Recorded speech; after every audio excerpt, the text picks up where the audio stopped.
Ah, ça y est. Bonjour, bonjour. Voilà, donc c'est sur la page Facebook Culture Yoga. Je suis Morgane Legauche, je suis la directrice de l'école Culture Yoga et je me trouve avec Christine Lannes, voilà, que j'ai rencontrée il n'y a pas longtemps, par synchronicité. Et tu veux que je te présente ou tu veux te présenter? Vas-y, présente. Bonjour à tous, ravie de vous rencontrer. Donc voilà, en fait, pour vous raconter la petite histoire. Ma colonne vertébrale, j'avais des vertèbres qui n'arrêtaient pas de bouger, donc à un moment, voilà, je suis renvoyée par un jeu de synchronicité pour aller voir Christine, et donc je la rencontre. Et puis à un moment, voilà, on avance et tout dans le cheminement, puis elle me dit, moi je connais une eau, quoi, une eau, et moi je lui dis, moi je veux bien l'essayer cette eau-là. Donc Christine, elle m'a fait essayer cette eau particulière, dont on va vous parler un petit peu plus tard, mais en fait, pour introduire cette petite conférence, on voudrait en fait remettre en perspective qu'est-ce que ça amène l'eau dans la vie. Donc voilà, ça c'est l'objet de la conférence. Et donc Christine donne des soins en énergétique chinoise, t'es acupunctrice, tu fais de la PBA, t'es conférencière, t'es formatrice, t'es un être inspiré qui médite pour la planète. Donc voilà, c'est tout un jeu de cartes. Et on tire une carte à chaque fois.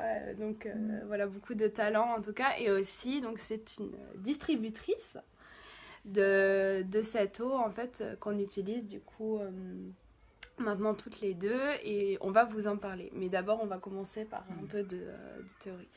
Donc, Christine, tu veux nous dire un peu, enfin voilà, c'est quoi l'espace de l'eau dans notre vie en tant qu'être humain? Voilà, alors l'eau est un élément important en médecine chinoise, c'est un des 5 éléments. Donc c'est important. Nous, dans notre domaine, l'eau, ça va être l'élément de l'hiver, l'élément qui va soutenir le rein, la vessie. C'est cet élément-là. Mais néanmoins, l'eau, on la trouve tout le temps. Et on en a besoin tout le temps puisque on peut arrêter de manger pendant plusieurs semaines, mais si on s'arrête de boire au bout de 3 jours, on n'a plus la possibilité de vivre.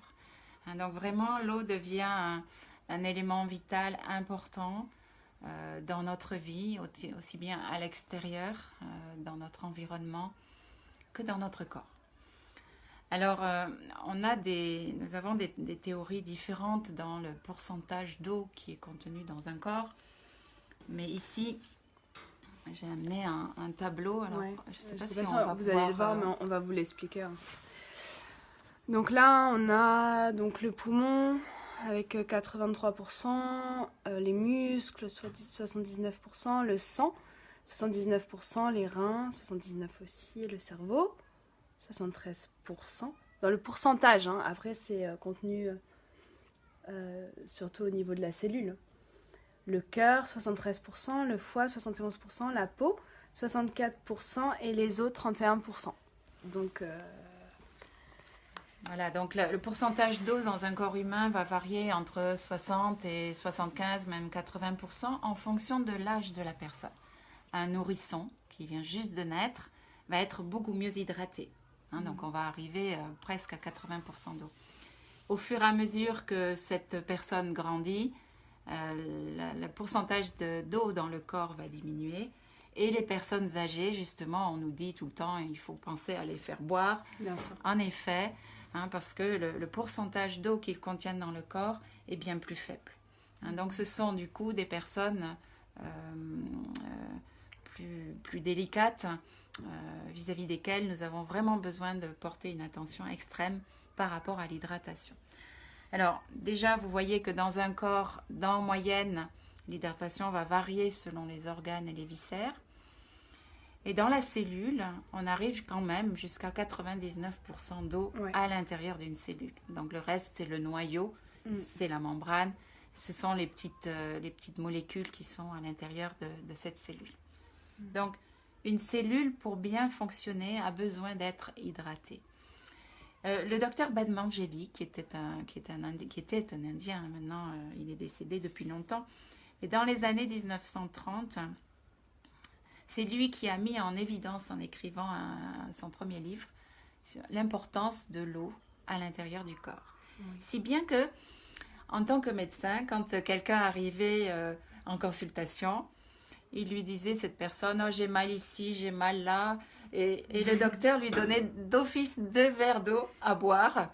Et il observait que déjà, ça allait beaucoup mieux.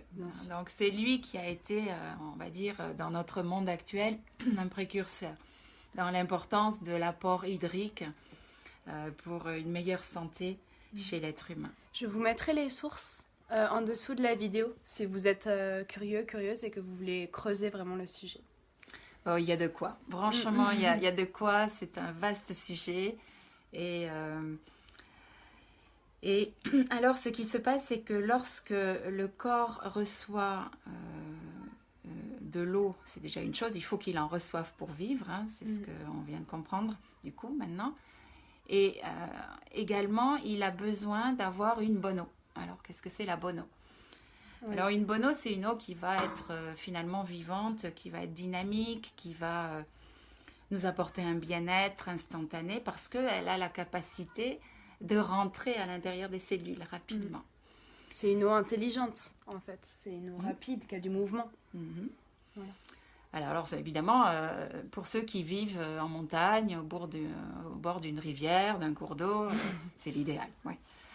Malheureusement, tout le monde n'est pas dans ce cas. Hein, oui. et nous, on est à Paris. Voilà. Et du coup, on a besoin de prêter attention, effectivement, sur cette problématique de l'eau. Ouais. Et il y a beaucoup de choses à dire. Ouais, bien sûr. Moi, je peux commencer par mon expérience. Donc, j'ai été voir, ça fait longtemps maintenant, peut-être quand j'avais 24 ans, une naturopathe pour la première fois qui m'a un peu initiée et qui m'a dit, voilà, il faut que tu commences à boire vraiment de certaines eaux plus spécifiques qui sont qualifiées comme des eaux bonnes par plusieurs naturopathes et du coup j'ai commencé à les boire, donc j'ai acheté beaucoup de bouteilles en plastique et puis en fait j'avais la mémoire en fait qu'il fallait boire 3 gorgées d'eau toutes les demi-heures, donc comme je suis assez volontaire, je me programmais toutes les demi-heures, 3 gorgées, tac, mais en fait, ce qui a été génial avec cette nouvelle découverte de l'eau dont on va vous parler, c'est que en fait, le plaisir de boire, la jouissance de boire de l'eau est revenue au niveau corporel. Ça veut dire que j'ai pas à penser toutes les demi-heures, est-ce qu'il faut que je boive de l'eau ? Parce qu'en fait, toutes les demi-heures, mon corps sourit et dit « What ?» Et que c'est une joie parce qu'en fait, l'eau, elle conduit ce mouvement, elle conduit la vie et elle joue son rôle médecine vraiment au niveau du corps. Et quand je dis la médecine, je fais pas référence au corps médical, je fais référence au chamanisme en fait. Ça veut dire l'esprit de l'eau, l'entité de l'eau est présente, le déva de l'eau est présent dans le corps et on est en lien en fait avec cet élément profondément. D'esprit à esprit, d'essence à essence. Et ça, c'était une expérience fabuleuse, vraiment. Donc du coup, voilà, on peut dire plein de choses. Moi, j'ai eu envie de dire ça là. Mais qu'est-ce qu'on peut dire vraiment au niveau de son rôle ? C'est que il y a autre chose qui est très intéressant, moi, je trouve. C'est que si on parle vraiment du mouvement de l'eau, quand on voit l'eau descendre de la montagne, elle a vraiment un mouvement serpentin, très sensuel, très fluide et harmonieux. Et en fait, l'eau qui circule dans nos canalisations, elle se cogne à chaque angle et elle se brise et elle se casse. Et donc, l'eau, c'est une bibliothèque, en fait. Ça mémorise les formes. Donc en fait, toutes ces formes, elles s'imprègnent au niveau vibratoire dans cette matière merveilleuse et après, nous, on la voit. Et pareil pour l'eau en bouteille, en fait. C'est vrai qu'il y a tellement d'efforts qui ont été faits pour amener de la bonne eau, notamment aux personnes qui sont en ville. Mais malgré tous ces efforts, l'eau, elle est transportée et puis elle est en contact avec le soleil, avec la lumière, donc son pH, il se modifie. Et puis elle est en contact avec tous les espaces, tous les champs d'expérience qu'elle va traverser pour arriver jusqu'à notre corps. Donc du coup, ça fait que quand elle arrive à nous, eh ben, elle a déjà perdu de sa force et de sa... On reprend. Ah, parce que j'ai reçu un appel. Salut Paul. Et salut Thomas. Et donc du coup, ce qui se passe, c'est que cette eau qu'on doit prendre vraiment, c'est comme une coupe, hein, vraiment quand tu vois le nourrisson, comment il boit avec avidité ou comment il tète avec avidité, et avec la joie qu'il a quand il fait ça. Et ben nous, quand on boit notre bouteille d'eau en plastique, bah on est là, oui, on s'hydrate quoi. Donc, et en fait, avec une eau vivante, on retrouve cette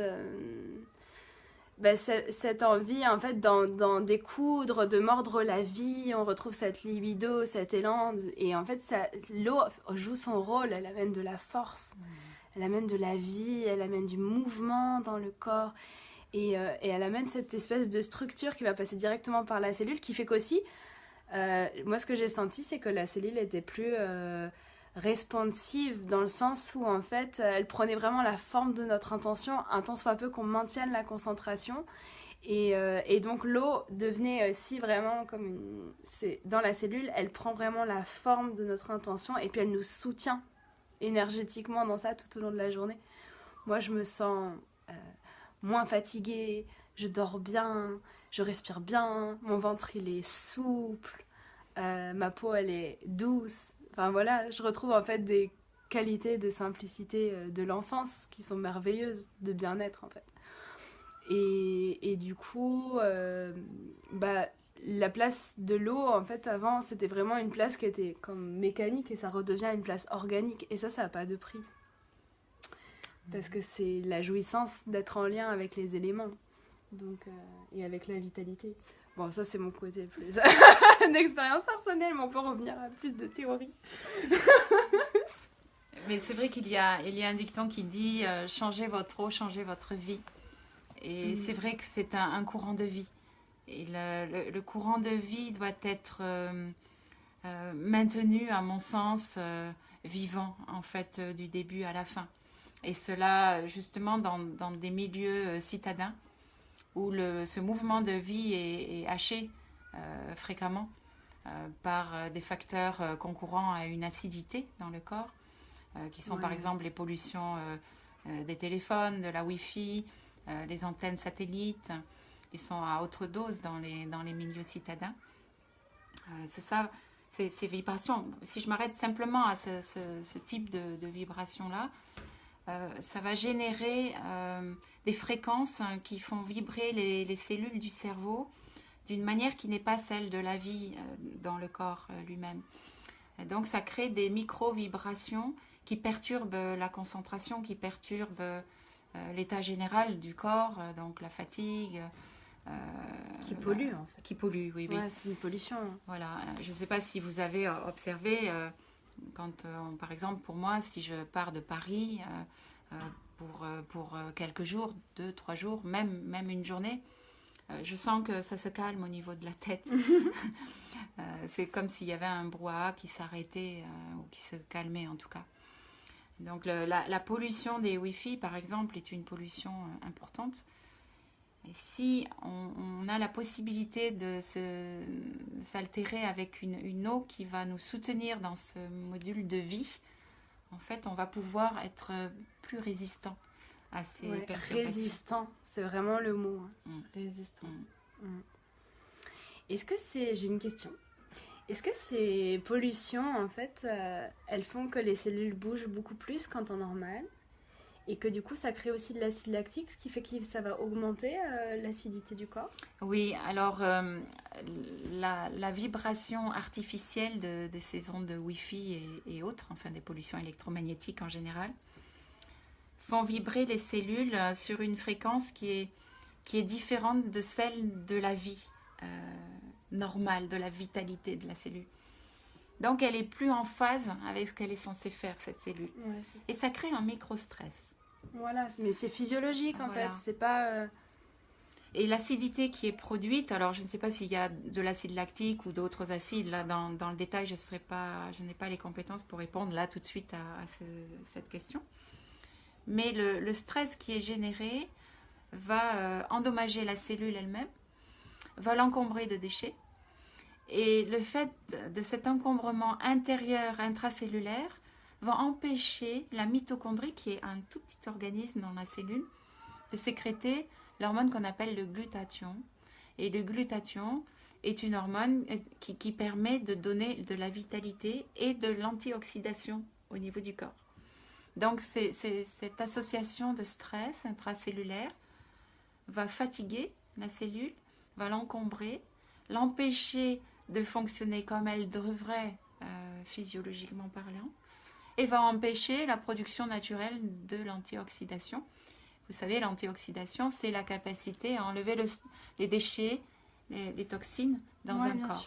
Hein, c'est le nettoyage naturel du corps. Donc oui, les pollutions électromagnétiques vont concourir à cette génération de stress et cet affaiblissement cellulaire et donc corporel. Ouais.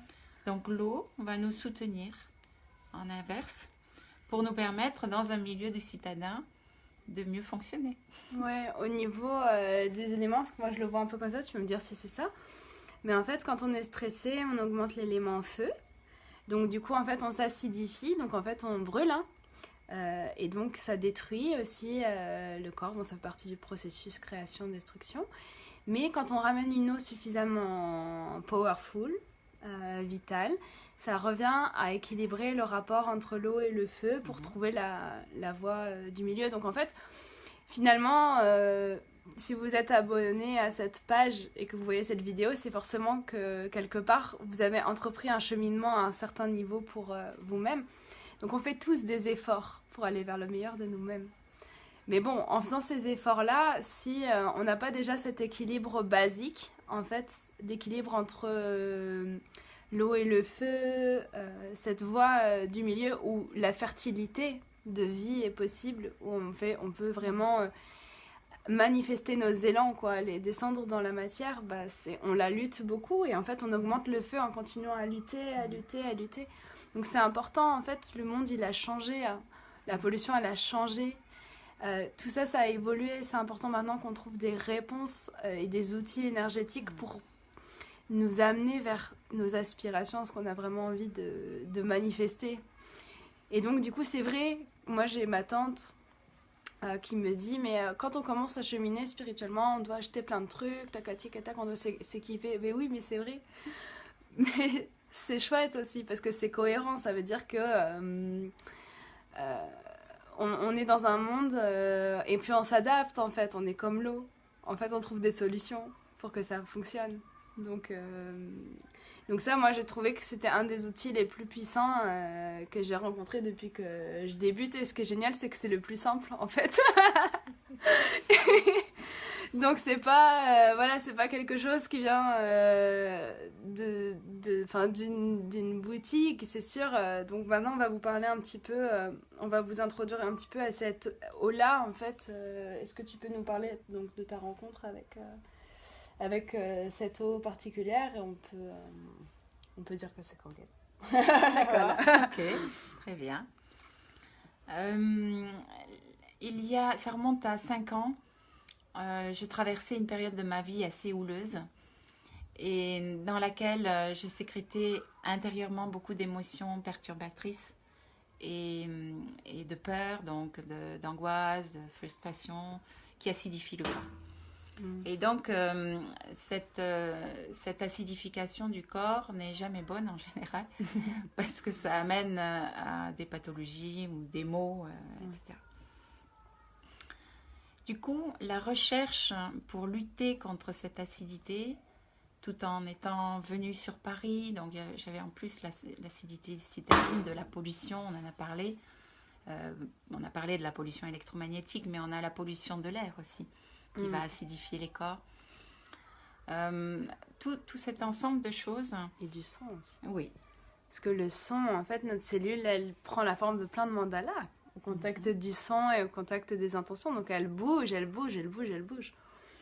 c'est ça. Mm. Donc, j'ai cherché une solution, comment travailler pour désacidifier le corps, mon corps. Et c'est là que le hasard de la vie, n'est-ce pas? Ouais. La synchronicité m'a amené à chercher, parce que sur Internet, je voyais, tiens, il y avait des eaux qui sont alcalines. Alors, j'ai dit, oui, si c'est alcalin, ça va lutter contre une certaine acidité. Mais en même temps, je sentais à l'intérieur de moi que ce n'était pas suffisant. Il manquait un petit truc. Parce que si je prends un liquide acide, un liquide alcalin, je mets l'alcalin pour désacidifier. Bon, très bien, ça, localement ou temporellement, à cet instant-là, ça va fonctionner. Mais si je n'enlève pas la cause qui génère cette acidité, alors à quoi ça sert? Je ne vais pas travailler correctement. Donc, j'ai dit oui, si c'est une eau qui est alcaline, ça va travailler à l'instant présent. Mais il manque quelque chose. Et c'est là que j'ai trouvé une autre production d'eau qui permet de créer une eau qui hydrate, qui est alcaline et qui est antioxydante. Donc, qui va avoir cet effet pour enlever les toxines et les déchets du corps et va créer progressivement un nettoyage. Donc, cette eau, elle s'appelle l'eau Kangen, qui est produite par une machine qu'on appelle un ioniseur. Et la compagnie qui l'a créée s'appelle Enagic et qui vient du Japon. Je vais préciser que c'est pas une machine à osmose inversée, parce que ça, c'est ce qu'il y a de plus connu. C'est ça. Voilà, c'est quelque chose de différent. Kangen, pour les Japonais, ça veut dire retour à l'origine. Alors, on peut le comprendre de manière différente, ce terme-là. Retour à l'origine par rapport à sa naissance, peut-être, au moment où, en tant que nourrisson, nous étions hydratés à 80%. À ce moment-là, nous avions peu de déchets encore à l'intérieur de notre corps. On peut le comprendre comme ça. Mais aussi, retour à l'origine, c'est retour à l'essentialité de l'être. Parce que sans eau, on ne peut pas exister. Et cette essentialité est fondamentale pour un être humain qui souhaite rester en vie, en fait. On a parlé, au bout de 3 jours sans eau, au début de la conférence, on meurt. Alors, cette vie est nécessaire. Donc, le terme de Kangen a été inspiré par rapport à ça. Et puis, retour à la vie, eh bien, imaginez cette cascade d'eau de montagne qui coule, qui génère beaucoup de belles choses, à la fois pour l'œil, bien entendu, mais à l'intérieur du corps lorsqu'on la boit. Donc, cette eau Kangen est là pour générer cet effet-là. On produit, alors on ne va pas rentrer dans le technique peut-être aujourd'hui. Non, mais on va faire d'autres conférences. Là, c'était vraiment une première introduction. Et puis, c'était aussi pour expliquer, toi, Christine, ça fait longtemps que tu es engagée dans le fait de faire connaître cette eau et de la distribuer. Tu fais partie de ce mouvement pour qu'elle arrive au plus de gens possible. Et moi, je me suis engagée... là, récemment, moi je trouve que c'est trop bien comme mission de parler de l'eau. Pour moi, c'est magique. Mais donc, du coup, voilà, on va commencer par ce petit système donc, de Facebook Live. Et puis, en fait, à chaque fois, on fera des thématiques différentes. Donc, on va aborder vraiment l'aspect énergétique, l'aspect technique. Et voilà, en tous les cas, si ça vous intéresse... Vous pouvez nous mettre un message, donc sur la page Culture Yoga, vous mettez un message privé. Du coup, comme ça, on vous tiendra informé, c'est quand la prochaine vidéoconférence.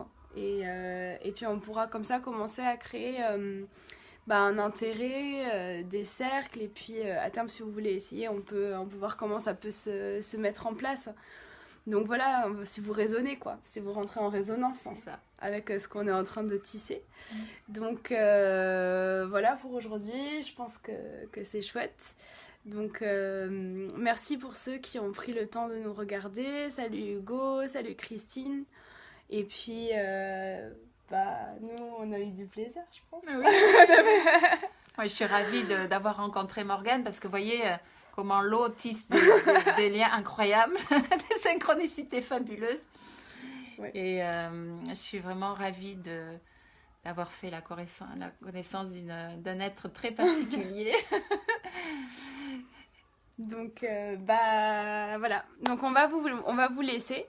La vidéo, elle sera bien sûr disponible en ligne. Et puis, si vous nous laissez un petit message, on vous tiendra au courant de c'est quand la prochaine. On va voir un peu le sujet, si on aborde la technique, parce qu'en fait, il y a beaucoup, beaucoup à dire. Et puis, en plus, ça prend du temps à intégrer. Il faut vraiment rentrer dans le sujet et en même temps, c'est hyper intéressant. Donc, on vous mettra aussi des sources après les vidéos, quoi. Donc, voilà, avançons ensemble dans cette découverte, dans cette recherche. On vous souhaite une super belle journée, un beau week-end, profitez bien du soleil, oxygénez-vous, hydratez-vous. Une mono. Voilà. Ciao, ciao. Au revoir. Yahoo, namasté.